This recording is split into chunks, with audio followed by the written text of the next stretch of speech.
Hello, my name is Melanie Pino, and I am currently a music therapy intern at Birch Retirement Village in Bar Harbor, Maine. I'm sure there are many of you who are curious as to what music therapy is, so I wanted to put this video together to shed some light on the subject.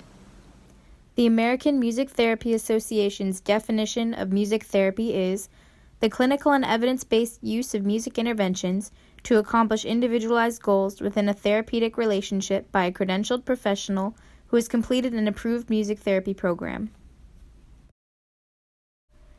The purpose of these music interventions may be to promote wellness, manage stress, alleviate pain, enhance memory, improve communication, or promote physical rehabilitation, all depending on the individual receiving care.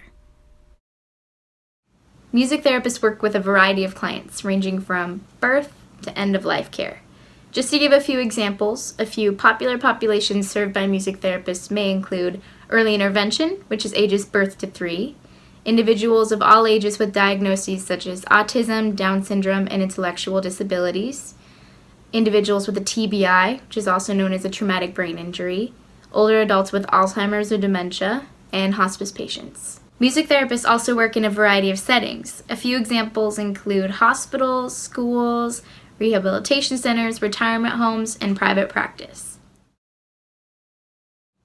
So why music?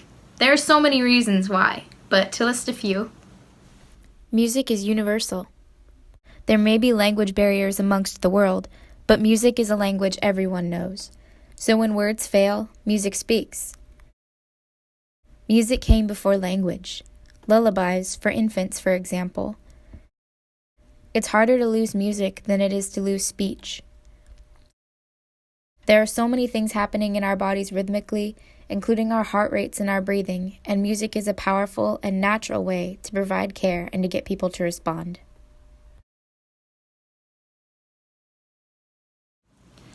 So I think we can all agree that music is a great resource to have in a therapeutic setting. But just to go a little bit further, I wanted to talk about music's relationship with the brain. Music is one of, if not the most stimulating activities for the brain. Playing and listening to music involves several areas of the brain. In fact, when you're listening to music, you're using more areas of the brain than you are during any other activity. What a great way to exercise your brain, right? Many people can sing before they can speak. This is because singing involves the use of more brain regions than speaking does. And while singing and speaking both stimulate the rhythm and reading centers in the left hemisphere of the brain, singing also involves the right hemisphere of the brain, where pitch and melodic patterns are processed. Music enhances functioning in all areas of the brain. Just to give you more of a visual, the frontal lobe is used in thinking, decision-making, and planning. The frontal lobe is the most important to being a human, and by listening to music, we can enhance its functions. The temporal lobe processes what we hear. This auditory and language center spans both sides of the brain. Language and words are interpreted in the left hemisphere, while music and sounds are interpreted in the right hemisphere. This area processes information into speech and words. For someone whose speech is usually jumbled and hard to understand, or maybe has a hard time finding the right words, listening to music may help them form clear sentences that accurately convey what they're trying to say.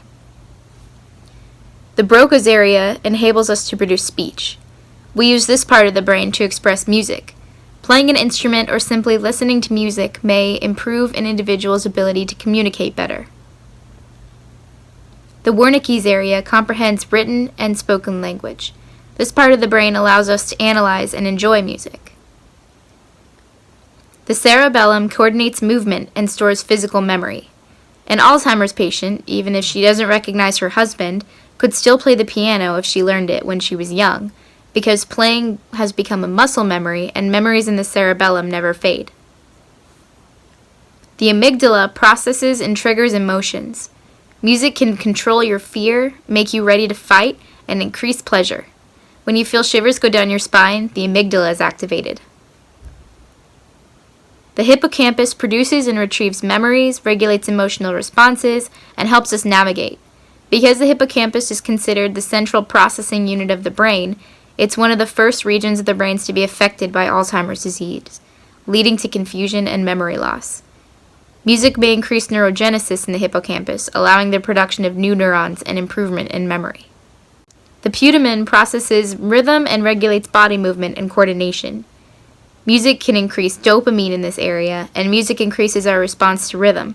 For instance, music helps individuals with Parkinson's disease with their motor functioning. Rhythmic music has been used to help them develop a more regular, steady walking pace when it's matched to a tempo. So obviously, music plays a huge role in people's lives. That's why, as music therapists, we use it as a tool to reach individualized, non-musical goals with our clients.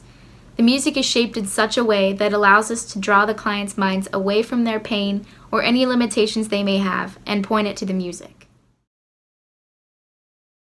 As I mentioned before, I'm currently a music therapy intern at Birch Retirement Village, working with older adults with Alzheimer's and dementia.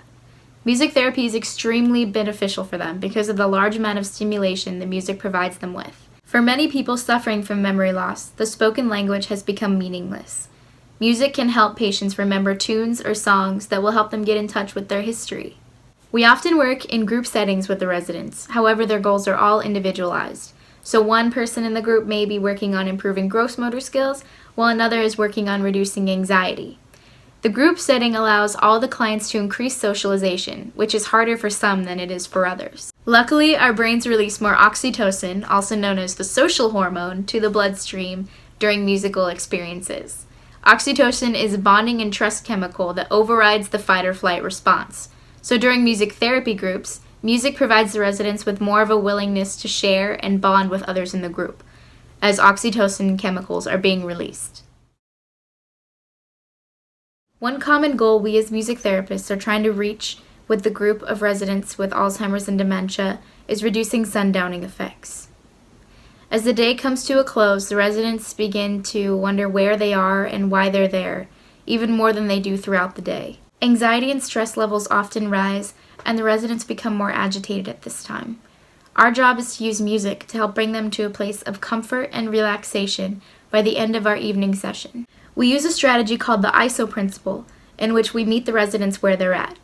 It usually begins with the use of more upbeat, familiar music, as they come in with a lot of energy and oftentimes agitation, and gradually reaches a more softer, slower, lullaby-type music. This allows us to meet the residents where they're at and journey with them to a more comfortable, relaxing state. The ISO principle works just about every time. It's very rare when it doesn't. Thank you so much for watching. I hope this video was very insightful and that you now have a better idea of what music therapy is and that you find it as beneficial as I do.